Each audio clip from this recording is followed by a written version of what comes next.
Bismillahirrahmanirrahim. Assalamualaikum warahmatullahi wabarakatuh.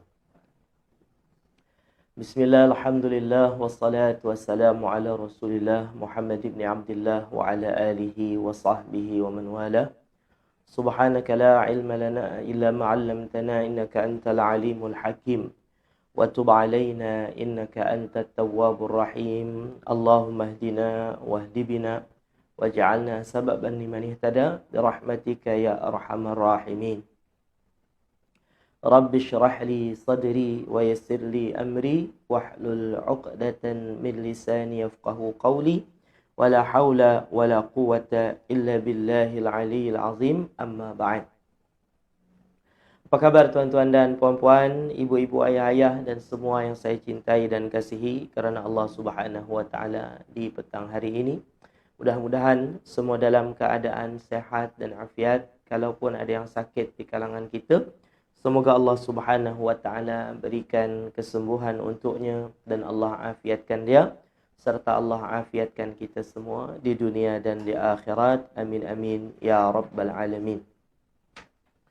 Alhamdulillah, syukur pada Allah Subhanahu wa taala di petang hari ini tuan-puan dapat kembali kita berjumpa dalam program kita, iaitulah program tazkirah dan tahlil arwah.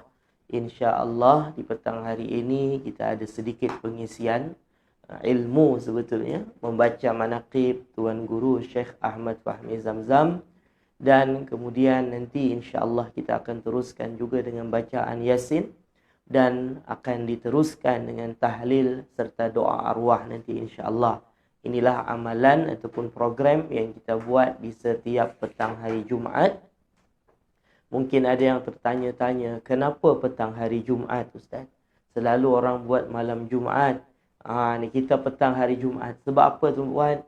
Sebab petang hari Jumaat ini menurut sebahagian besar ulama, ramai ulama mengatakan bahwasanya petang hari Jumaat adalah di antara waktu yang istimewa, iaitulah waktu yang mustajab doa, yang mana baginda Nabi SAW pernah menyatakan bahwasanya di hari Jumaat ini ada satu masa yang tidak berdoa di waktu itu oleh seorang hamba, melainkan Allah akan perkenankan doanya. Maka ulama teliti, ulama cari, tengok beberapa hadis Nabi, maka ulama menjumpai bahawa waktu itu berada di petang hari Jumaat, selepas asar sebelum maghrib, yang mana macam kita sekarang ni berada di waktu itu tuan-puan. Jadi sebab tu kita isi waktu ini dengan apa? Membaca Yasin, baca tahlil arwah, dan sebelum tu kita nak baca sedikit manaqib. Manaqib ni adalah kisah yang nyata lah, kisah nyata, bukan kisah dongeng yang cerita direka-reka tu, tak. Ini kisah yang nyata, sejarah kehidupan ulama, yang mana dengan mendengar kisah-kisah orang soleh, kisah-kisah para ulama ni, itu menjadikan sebagai satu motivasi dalam hidup kita, dalam menjalani hidup ni untuk lebih baik lagi.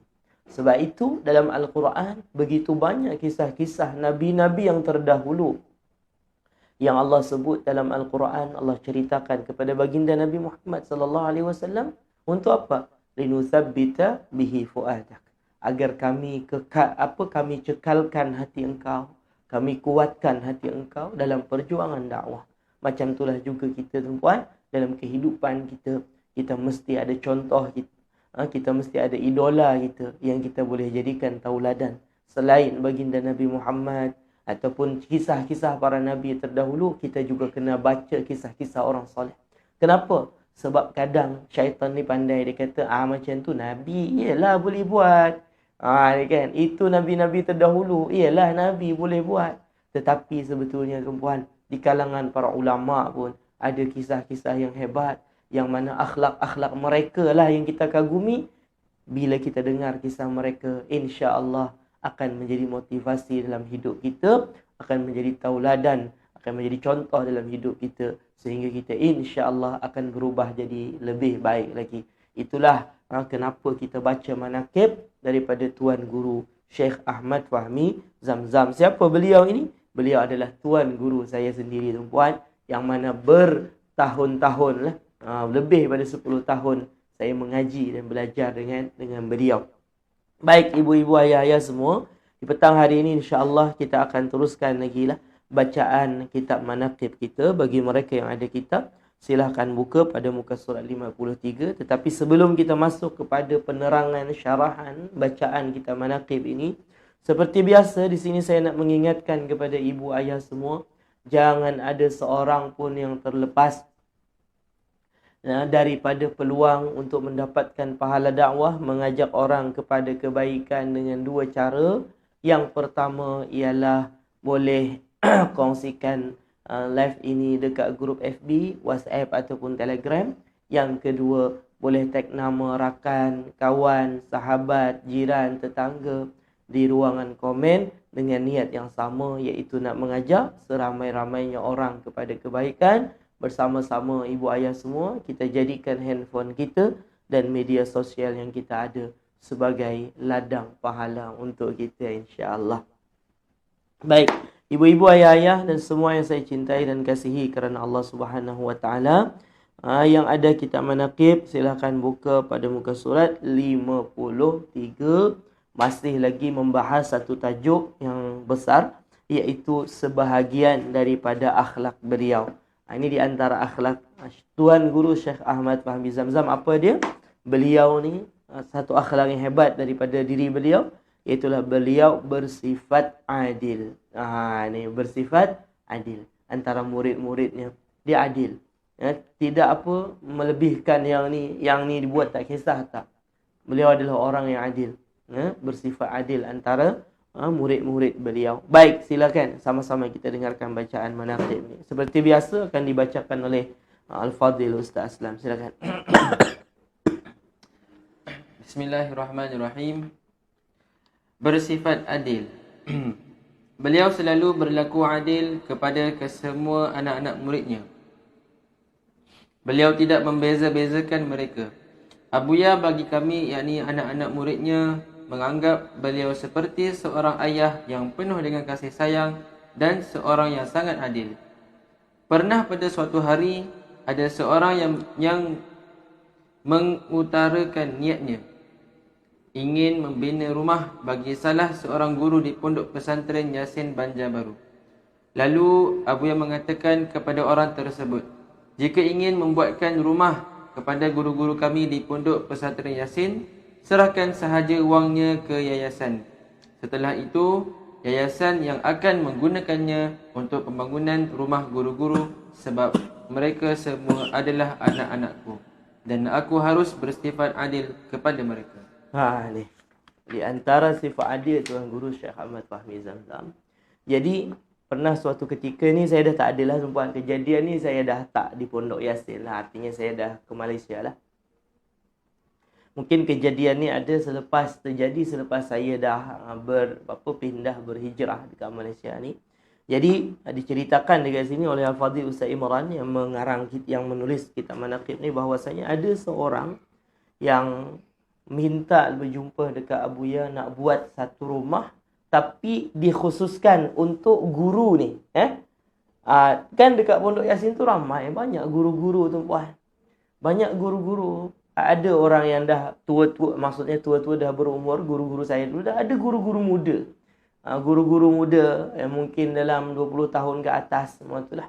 Jadi di antara ramai-ramai guru ni, puluhan guru dekat situ, ada seorang yang kaya lah kiranya, kalau kita kat sini orang kaya, orang yang berkemampuan. Mungkin ustaz tu ada mengajar dekat luar, kan? Orang ni pula follow ustaz tu dan suka dengan ceramah ustaz tu, datang ke Pondok Yasin nak bina satu rumah untuk ustaz ni.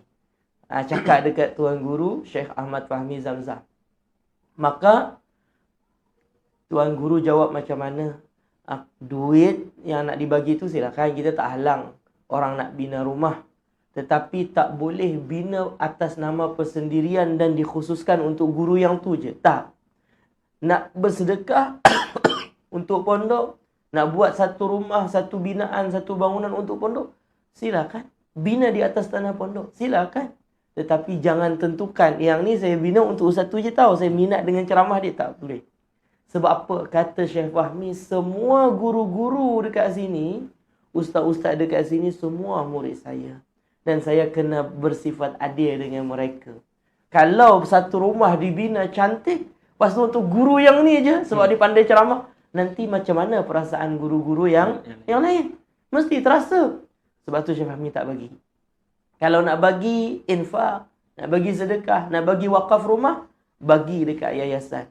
Dan yayasan akan buat rumah yang mana tak bolehlah nak tentukan guru ni, yang mana yang layak lah.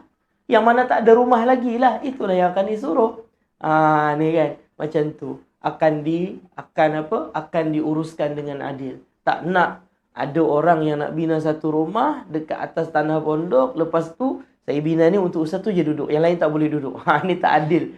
Jadi Syekh Fahmi tak bagi. Itu di antara sifat adil beliau lah kepada murid-muridnya. Macam itulah juga tuan ni pengajaran yang kita dapat ambil. Kita sebagai ibu bapa, ramai anak Kalau anak seorang je tak ada masalah. Ni ada anak 2, ada anak 3, ada anak 10 contohnya ramai. Maka dengan anak-anak pun kena bersifat adil juga tuan. Bersifat adil. Jangan yang ni dibagi, yang ni tak dibagi. Melainkan kita mendidik dia. Contoh, anak ni, tapi bukan pemberian barang lah maksudnya. Anak ni, dia apa? Dia rajin buat kerja. Ni kan. Rajin buat kerja. Kita bagilah duit belanja dekat dia sebab dia banyak tolong. Yang seorang ni malas. Lepas tu yang ni dibagi, contoh bagi RM10, yang ni tak dibagi sebab dia tak nak kemas bilik, tak nak ni, tak nak tolong, tak nak, kita pun tak bagi. Yang tu bukan pemberian saja-saja tuan-puan, itu pemberian yang bersebab. Dan di situ ada kita nak mendidik supaya yang tak rajin ni pun okey. Yang contoh abang saya ataupun adik saya dapat ni sebab dia rajin, saya pun kena rajin. Itu untuk mendidik, tak apalah. Ni tak pemberian yang semata-mata pemberian bukan atas sebab apa saja. Saya lebih suka dengan anak ni, contoh dia putih. Yang seorang ni tak putih. Sama mak sama bapak, tapi yang ni putih comel je, yang ni tak. Aku bagi dekat anakku yang comel ni je lah. Contohnya kan. Beli apa contohnya? Beli handphone contohnya. Beli handphone. Anak yang ni jadi bagi, yang tu tak dibagi. Contohnya tak adil. Maka jangan buat macam tu. Pernah terjadi di zaman Nabi SAW tuan-puan, satu kejadian. Satu kejadian. Ada seorang anak sahabat ni namanya Nu'man. Ayahnya Bashir lah. Nu'man bin Bashir ni salah seorang sahabat yang kiranya banyak jugalah meriwayatkan hadis daripada Nabi. Sebab dia budak-budak lagi. Time Nabi hidup tu dia muda lagi. Jadi dia banyak mengajar. Lepas Nabi meninggal dunia dia banyak murid. Salah seorangnya ialah Nu'man bin Bashir. Ayah dia ni Bashir disayang dengan Nu'man sebab budak pandai. Nu'man ni budak pandai. Jadi kata Nu'man bin Bashir, ayah dia yang bernama Bashir ni, dulu pernah nak bagi kepada saya seorang hamba sahaya. Hamba sahaya ni harga dia bukan murah. Kalau kita sekarang ni ada mungkin ratus ribu harga dia ataupun juta sampai juta. Ikut kualiti lah tuan-puan. Hamba sahaya tu apa? Manusia lah. Tapi dijadikan pembantu dan dimiliki pada zaman dahulu. Kita sekarang ni pembantu bayar gaji je. Dulu dimiliki lah. Kita suka hati nak suruh dia nak buat apa-apa. Dia buat kerja duit untuk kita. Sebab kita punya dia. Kita tuan dia. Orang hamba sahaya, orang sekarang ni pembantu rumah je. Ikut jam bayar gaji macam tu. Dulu memang dimiliki. Dia tak ada hak apa-apa.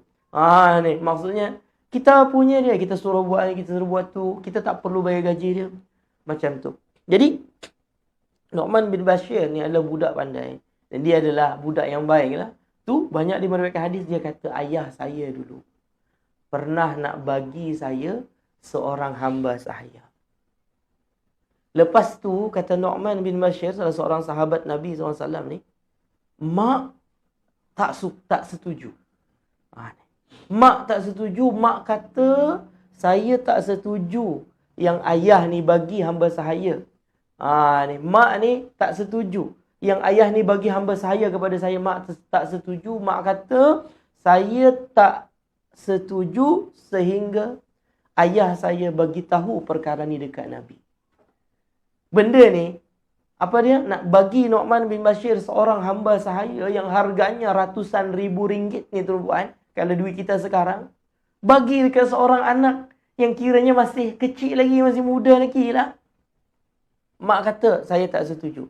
Kecuali abang ni kan. Abang ni pergi jumpa Nabi, bagi tahu tentang hal ini. Kalau Nabi, orang kata apa? Nabi approve Nabi setuju, Nabi sokong, bagilah. Tapi jangan suka hati nak buat keputusan. Mak dia kata, jumpa Nabi dulu. Akhirnya, ayah kepada Nu'man bin Bashir ni pun datang jumpa Nabi. Memberitahulah kepada Nabi yang beliau ni nak bagi kepada anak kesayangan dia. Di antara anak-anak yang lain ni beliau nak bagi Nu'man ni lah nak bagi Nu'man, bukan Luqman, Nu'man. Bagi Nu'man ni apa? Nak bagi seorang hamba sahaya kepada Nu'man ni. Ayahnya pun cakaplah dekat Nabi macam tu.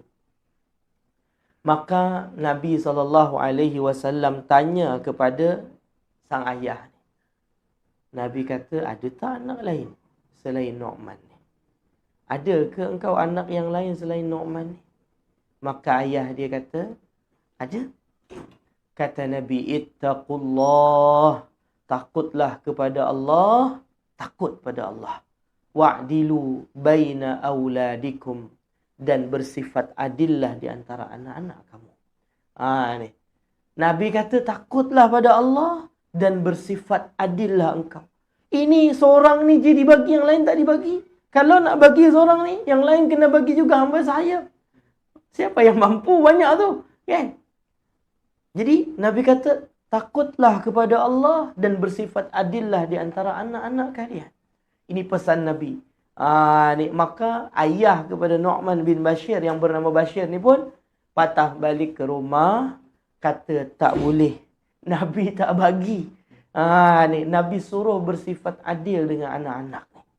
Dalam riwayat yang lain, Nabi SAW mengatakan kepada ayah Nu'man bin Bashir ni, engkau nak tak semua anak-anak engkau berbakti dengan engkau?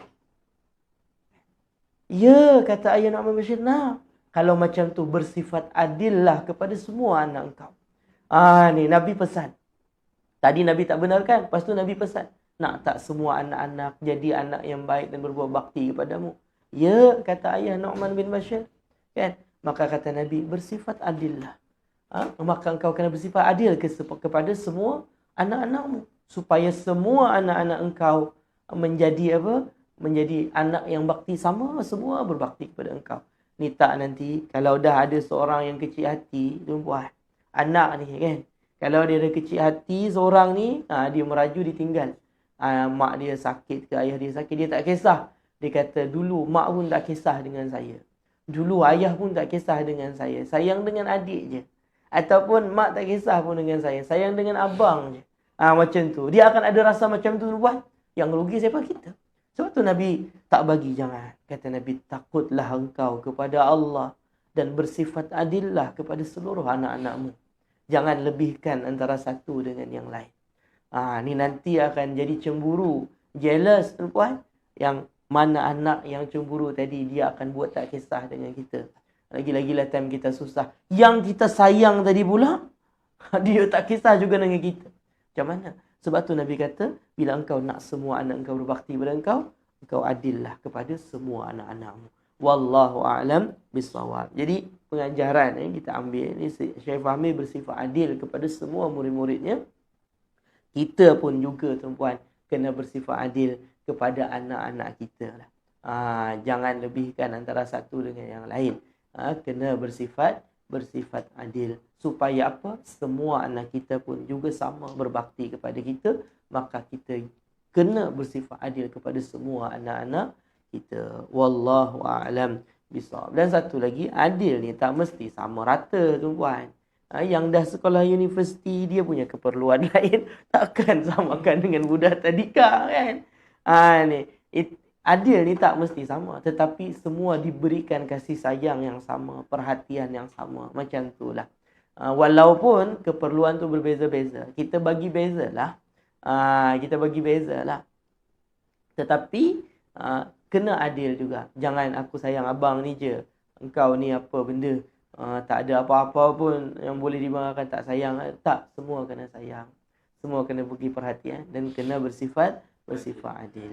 supaya apa? Semua anak-anak pun juga sama berbakti dengan kita. Wallahu a'lam bisawab. Setakat itu dulu tuan-puan, cukup satu tajuk tu, mudah-mudahan kita dapat mengambil pengajaran daripadanya, dapat kita jadikan sebagai tauladan dalam hidup kita. Amin amin ya rabbal alamin. Nanti kita akan sambung lagi bacaan kitab manaqib ni pada episod yang akan datang, insya-Allah.